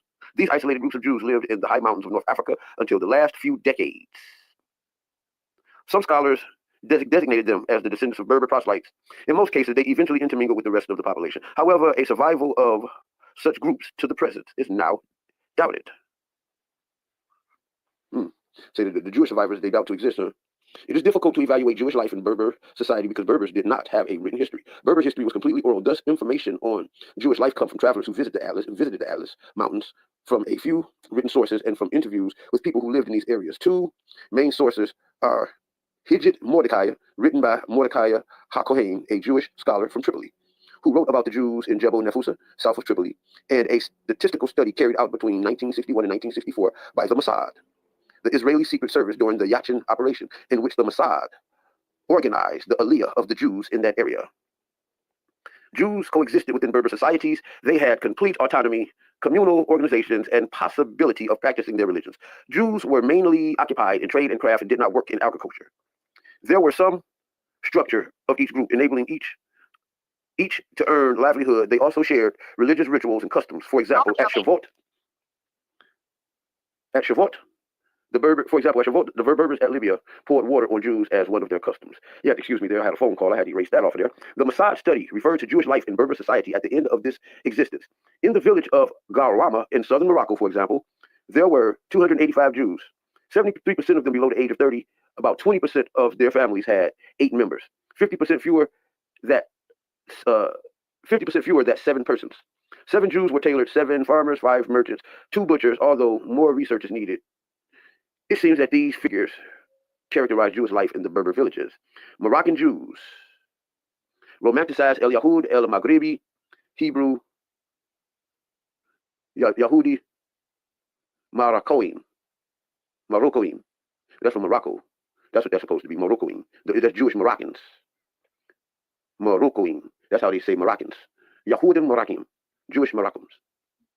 Are Jews who live or have lived in Morocco. A significant Jewish population migrated from Spain and Portugal. Sephardic Jews, after the Spanish Inquisition, to the areas and settled amongst Arab Berbers. They were later met by a second wave of migration from the Iberian Peninsula in the period immediately preceding and following the 1492 Alhambra Decree. When Jews were expelled from Spain and soon after from Portugal, the second immigration was changed Moroccan Jewry, who largely embraced the Andalusian Sephardic liturgy to switch to a mostly Sephardic identity. North African Sephardim are a distinct subgroup of Sephardi Jews who descend from exiled Iberian, which is Spanish, from Spain, Jewish families of the late 15th century, and the North African Maghribi Jewish community. Sephardim, Black African Spanish Jews, the descendants of Spain who left Spain, Portugal after 1492 expulsion, referred to as Sephardim. The word Sephardim comes from the Hebrew word for Spain, Sepharad, that is stated in the Bible. It is believed that Jews have lived in Spain since the era of King Solomon, 965 BCE to 930 BCE. Little information can be found on this. Jews until the beginning of the 1st century.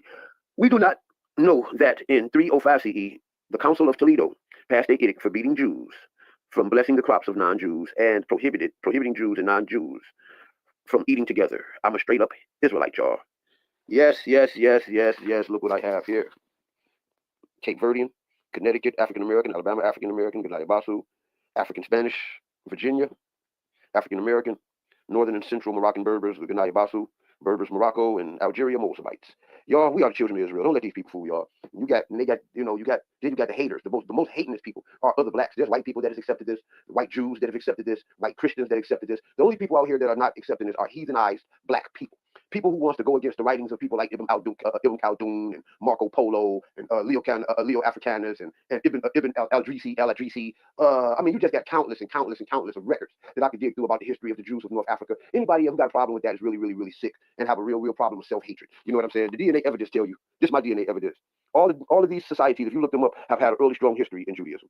That being stated, I'm out of here. I mean, I'm tired of the naysayers. You know what I'm saying? With all of the foolery and the fuckery. They don't know what they're talking about. My DNA records straight up declare that we are the descendants of the children of Israel. Only a fool who does not know African history would refute this. And like I said, the writers who wrote this back in the 14 and 1500s were literate people. Any of their African or Pan-African people was not literate, so they could not have passed no stories down to them. Our stories is passed down. They're liars. We're out of here, y'all. YouTube, here we come.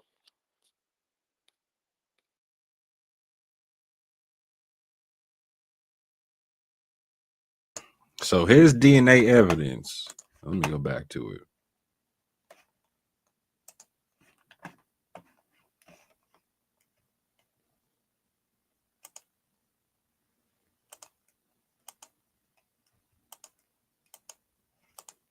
The Mozabites, we see here.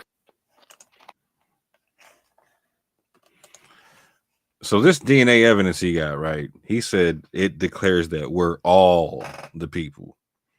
No, it doesn't. It literally doesn't, fam. Even if we were all your exact bloodline, we were all your family. We were all of that one people that you're taught that you come from, based upon this linkage here, fam. No, even the best you ran off there was that we could descend from converts. So you can't claim that you're bloodline off that thing, right? That's a whole nother concept. You want to claim you're a nationalist, right? Cool. All right, cool. No issue with that. None whatsoever. But that's a whole nother thing. And if you want to get into, again, you just brought up Ibn Khaldun, and he was talking about them being proselytes. You want to get into Al-Idrisi? You want to get into other people? I'm right there. Hey, you want to get into Leo Africanus? I'm right there with you, fam. Like Leo Africanus says that there's Jews amongst the Fulani, the Wolof, and the Mende, etc. Right? Known as the Gaul, but they're like a vassal class. They're not the whole of the people, fam. Like, what aspect you want to get into, bro? This is my whole wheelhouse, fam. This is what I get into. Why? Because I've actually tried to make a viable argument and case for what Jewry in West Africa looks like, the size of it, the migrations of it, all them kind of things, man. I don't argue against it. I argue for it. What I argue against is this notion that everybody in West Africa is a Jew and that everybody coming off the slave ships is Jew. No, that's crazy. That's crazy. I know for a fact that over 90% of the people that came off the slave ship do not have my paternal lineage. Over 90%. I know that for a fact. It would be foolish for me to say I represent everybody coming off the slave ship. My lineage represents everybody. Huh? Excuse me? No.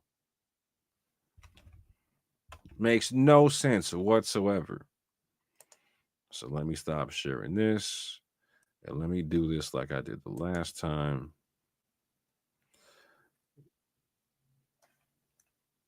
Share it like this. Bop.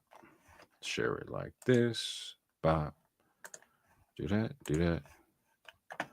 And then do that.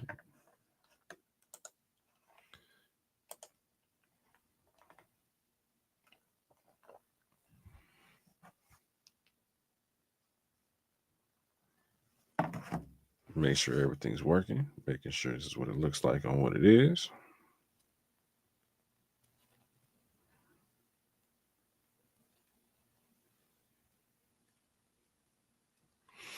Okay. I want to do this. Bang. They don't want to do that.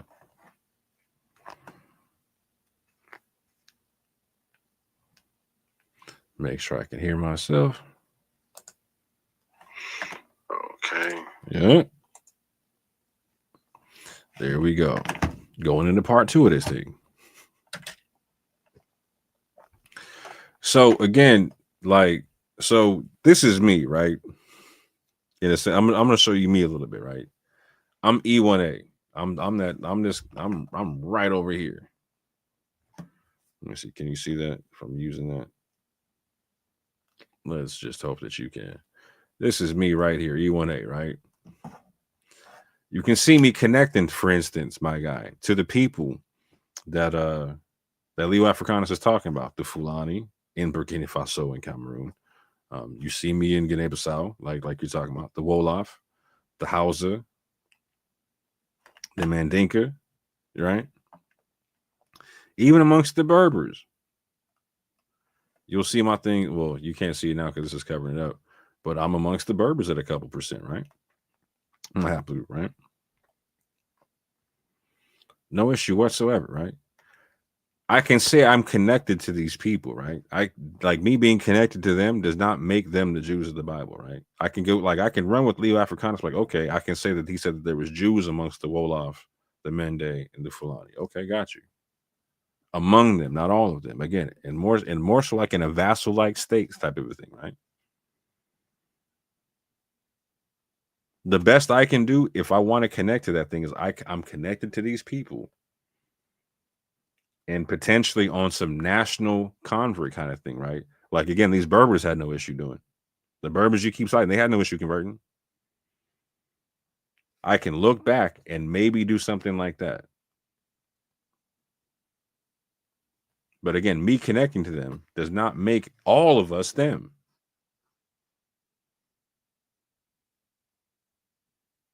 And it doesn't make them all Jews.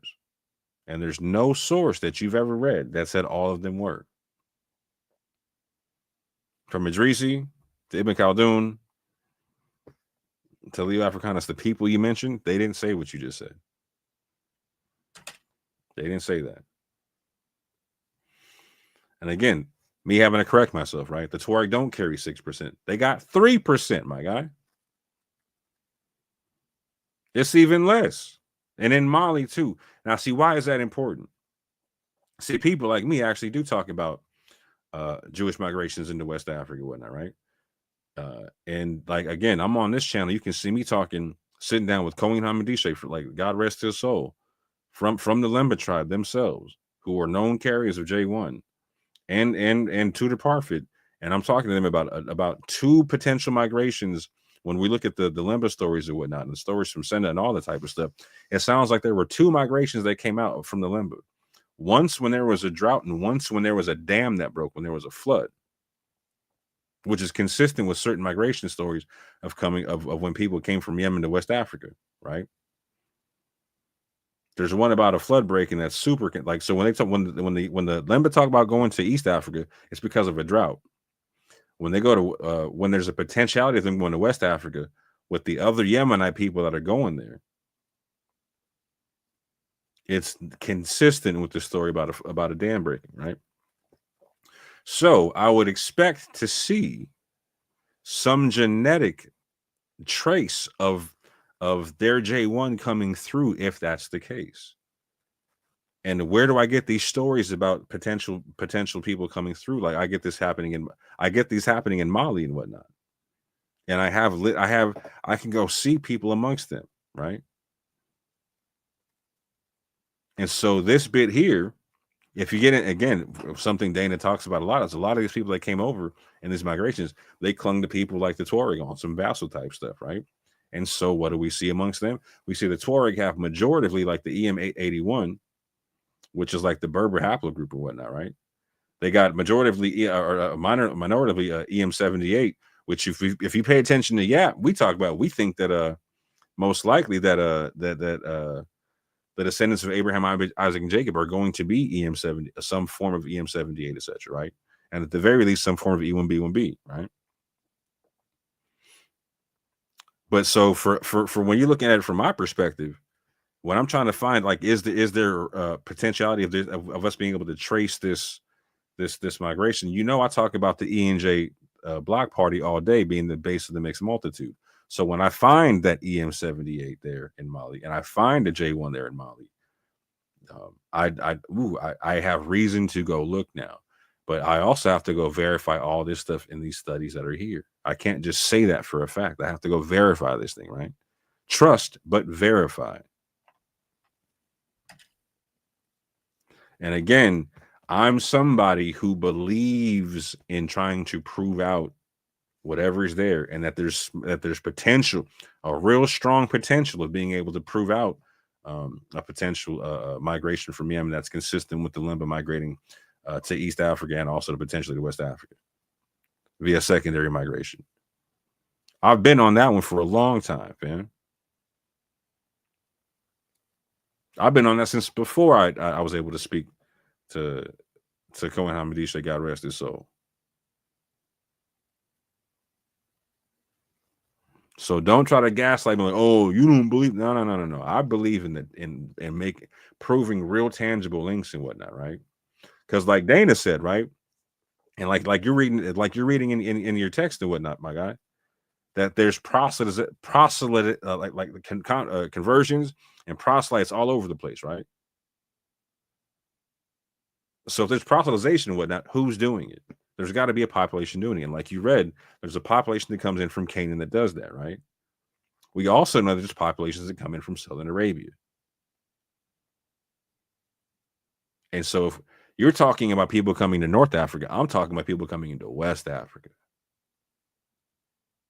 So I purposely make my argument for like trying to get this source of West African Jewry, right, in terms of understanding this aspect of the migration, because most people, like the Christian apologists, for a long time, they were trying to cut us off from North Africa in terms of trying to make anybody who was trying to prove there being any connection to North Africa and any West African Jewry, they wanted to sever any connection to North Africa, right?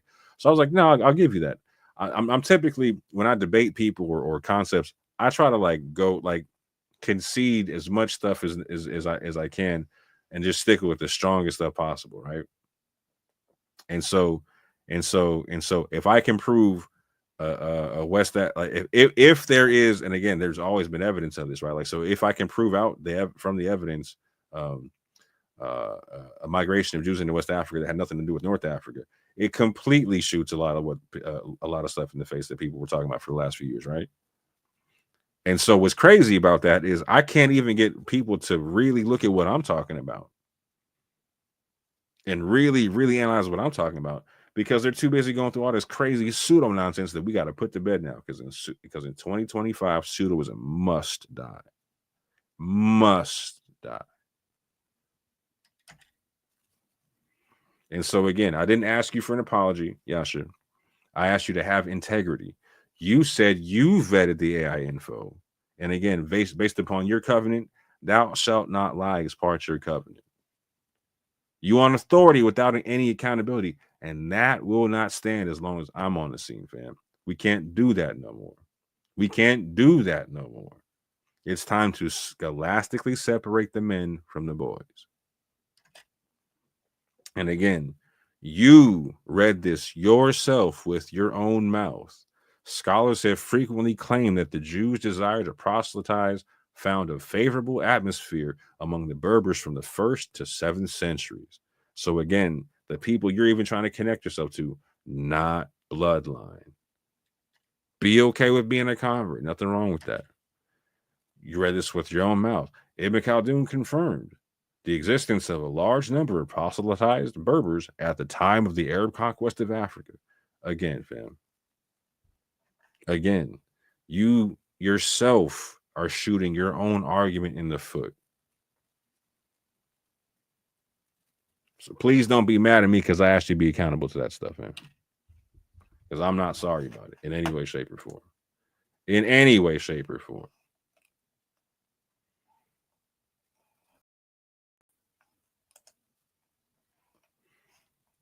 And with that, fam, I appreciate y'all for sticking around. Yeah, sis. I'm so sorry to have to. Yeah, he did pass. He passed earlier this year.